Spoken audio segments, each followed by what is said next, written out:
Je suis là pour répondre à la rumeur. Oui, c'est vrai. J'ai succombé à la pression. C'est l'éléphant dans la pièce. J'ai un mulet tout nu.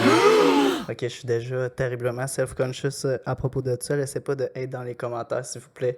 Tout le monde, on est gentil. J'ai vu un little boy aller vraiment vite sur une piste, puis il y avait cette coupe-là, je le trouvais cool. No hate, merci. Bref, soyons sérieux tout le monde. Je suis pas vraiment venu ici pour parler de mes cheveux. Comme la plupart des Québécois allochtones, mes ancêtres ont quitté la Normandie dans les années 1600 dans l'espoir de construire un monde meilleur à l'autre bout du monde, sur une terre vierge et inhabitée, remplie de possibilités et de richesses infinies.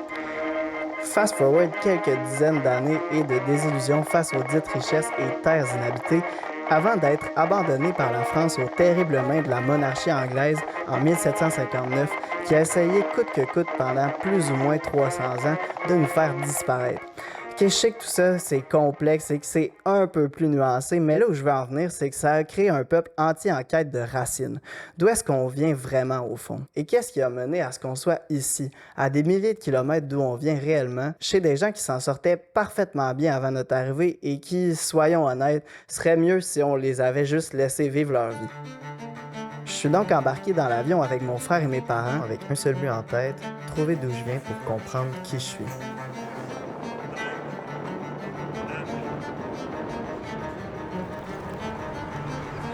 Ce qui nous a mené à faire ce projet-là, en fait, c'est qu'à la base, ma mère, ça fait longtemps qu'elle s'intéresse à la généalogie familiale, autant de son côté que du côté de mon père. Puis ça l'intéressait d'écrire un scénario, en fait, sur l'histoire de sa famille, mais c'était pratiquement impossible. Le problème avec la plupart des familles québécoises, c'est difficile de remonter la généalogie une fois qu'on arrive en Europe, puis de savoir d'où on vient réellement. Qu'est-ce qui a mené nos ancêtres à prendre la décision de partir? Qu'est-ce qui a mené nos ancêtres à décider, OK, aujourd'hui, je quitte ma vie puis je m'en vais vivre en Amérique du Nord?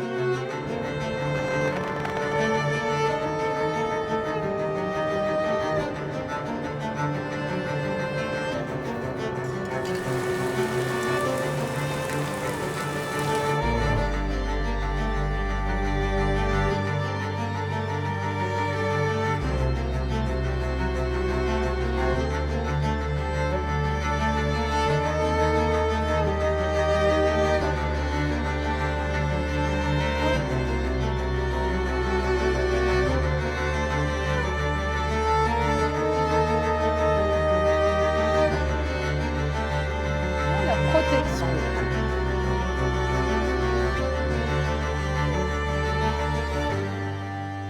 La raison pour laquelle cette histoire-là m'intéressait vraiment, c'est que l'histoire oublie généralement les femmes. Tu sais, la généalogie, c'est faite selon la famille de ton père. Mais pour moi, c'était important de savoir, OK, oui, je suis un beau chemin, mais je suis aussi un filiatro. Tu sais. Je voulais en fait réussir à briser cette chaîne-là, puis mettre la lumière, oui, sur les ancêtres du côté de ma mère. On s'entend, c'est la plupart des hommes. On va le dire une fois, fuck you les féministes. Brûler vos brassières. Sorry about that. Mais aussi, je voulais réussir à trouver les histoires de femmes fortes qu'il y a dans cette généalogie-là, qui ont réussi à traverser les âges puis à se rendre jusqu'à nous. Ça, je trouvais ça vraiment fascinant. Là, ça prend 2 pains, ça prend de la viande pour souper à soir. Ça prend des choses des pâtes. On a très peu de viande.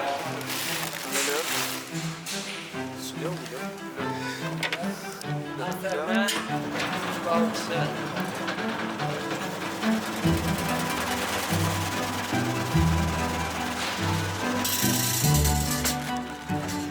Non, puis là, tu le prends, tu le mets en haut.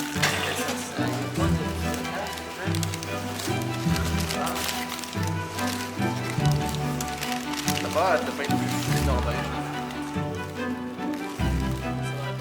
C'est drôle parce que dès que je suis arrivé à Allison, il y a eu une partie de moi qui s'est comme sentie à la maison. Puis c'est étrange à dire parce que c'est un endroit évidemment que j'avais jamais visité de toute ma vie. Je suis arrivé là-bas puis tout de suite c'était une espèce de réconfort. Et j'ai tout de suite senti que c'était comme ma place.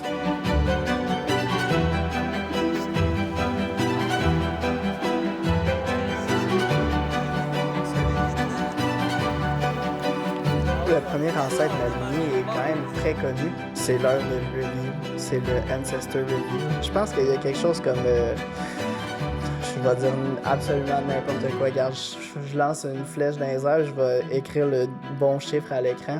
Je pense qu'il y a quelque chose comme 5 ou 6% de la population mondiale qui partage cet ancêtre commun-là, ce qui est quand même énorme. Comme Rollon était facile à retracer, ben en fait, on voulait s'attarder à la question des preuves tangibles de son existence puis de son passage en Norvège.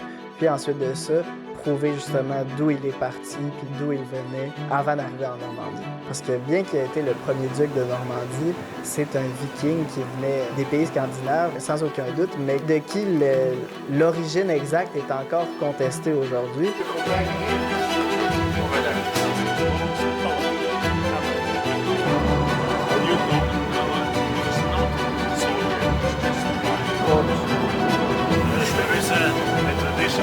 One old man called Trond, and he was going up. C'était vraiment un privilège d'avoir accès aux sites archéologiques sur lesquels ces experts-là travaillent, de pouvoir voir et toucher ces millénaires d'histoire-là qui ont vraiment impacté non seulement la vie de mon ancêtre, mais aussi celle de toute la communauté et des contemporains de Rollon. C'est là en fait qu'on se rend compte en tant que réalisateur à quel point on fait juste gratter la surface de chaque sujet auquel on s'attache, puis à quel point on fait juste être spectateur en fait. Puis comment ces personnes-là peuvent dévouer leur vie à quelque chose d'aussi spécifique et d'aussi pointu et d'aussi important que l'étude des comportements humains au travers du temps. So we park in legal, that's my cost. Okay. So we have a short trip up to the statue, Yes. and then we return. Okay. So you just follow me. Now we're driving through the bit of the town that burned. Also the mayor in this town went down the year after with a big statue, 4 meters of stone, the same we will see out here, and planned in the center of the town in 1999, the year after he was here. So the connection is here. So this area has a lot of tunnels and places to fight, and all that mountain is the most important place to have a view of the sea. So there's 3 copies of that statue apparently. So this was a gift from the French people to Ålesund. Yeah. Yeah. The heaven, maybe we can see. De pouvoir puiser à la fontaine de savoir, de pouvoir les suivre en fait dans leurs recherches. Parce que ce dont je suis le plus reconnaissant encore aujourd'hui, c'est qu'ils ont pris plusieurs journées pour, avec nous, visiter les lieux les plus importants dans la vie de Rollon. L'endroit où il est né, l'endroit où sa famille avait des terres, la plage où il a quitté la Norvège. Puis surtout, on a pu s'imprégner des paysages que mon ancêtre a pu voir à cette époque-là. So here we are. This is just for you only. Wow.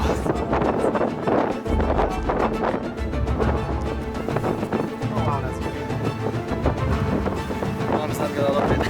She's gonna hate it. Wow. That's a little crazy. I believe that Rollon and Gangrolf is the same person, and he did come from Møre near Ålesund, in one of the islands that you have seen today. But this, in my views, a diamond of history. We have a book made by Torfæus, an Icelandic professor. He writes the Norwegian story in Latin for the Danish king in 1670. And he says in the book that he did visit Møre and met the bishop of the area, and he had told him and showed him where Gangrolf left with his people when he had to flee the country. When Gangrolf had to leave the country, because he had stopped inside the country, and he had to take some animals to feed the man, a cow, a sheep, and they just took it. And he was banished.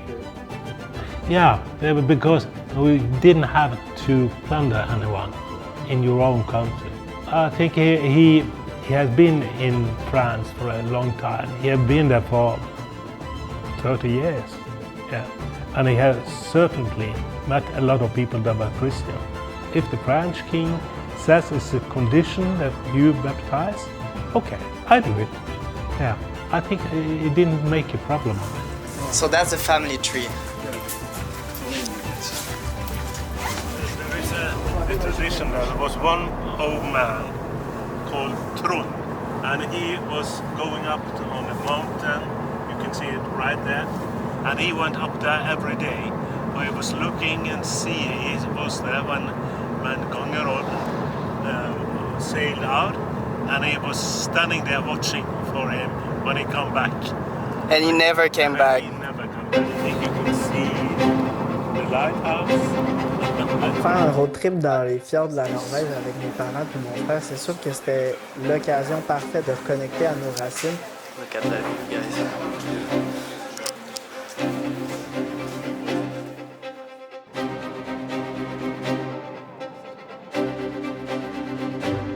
La façon dont les fjords zigzaguent et serpentent à travers le paysage, c'est vraiment unique, puis c'est la preuve que justement, le paysage, comme les gens, sont façonnés par l'eau.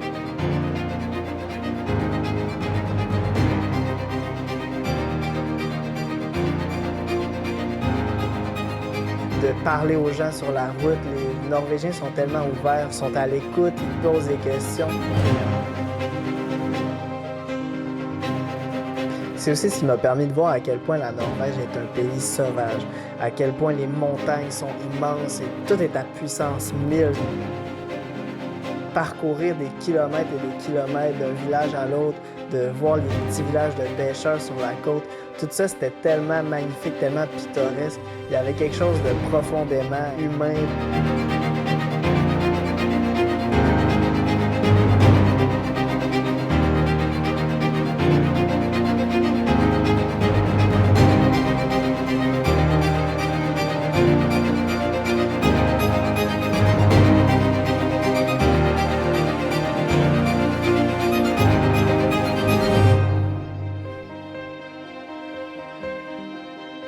Il y a quelque chose de vraiment particulier en Norvège à l'automne.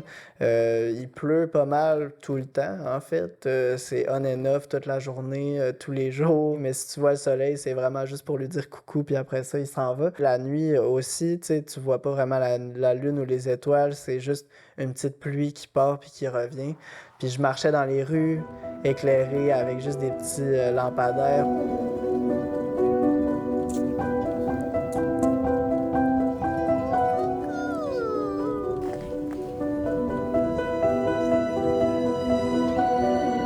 Tout est relié à l'eau d'une certaine façon, puis il y avait cette espèce de sentiment-là que le peuple est encore réellement navigateur, puis qu'il y a encore cette culture-là de s'approprier l'eau, de vivre autant dans les endroits qui sont accessibles par la route que les endroits qui sont accessibles par l'eau. De reconnecter avec ce sentiment-là qui est important pour moi, le sentiment navigateur.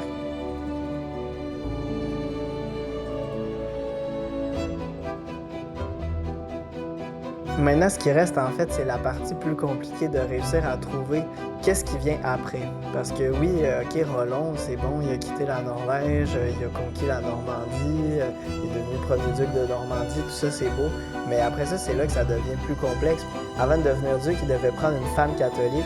Donc, à ce moment-là, le fils qu'il avait eu avec sa première femme en Angleterre est devenu un bâtard. Puis, son nom de famille est devenu Malphilastre, qui veut dire en latin « mauvais fils ». Et puis, Malphilastre, au fil des années, est devenu Filiatro. Mais toute cette histoire-là, entre Malphilastre et Filiatro, c'est vraiment difficile à trouver toutes les pièces qui manquent à ce puzzle-là pour réussir à compléter l'arbre généalogique. Ce que je me rendais compte, en fait, c'était qu'on avait juste gratté la surface de la quête qu'on était parti faire.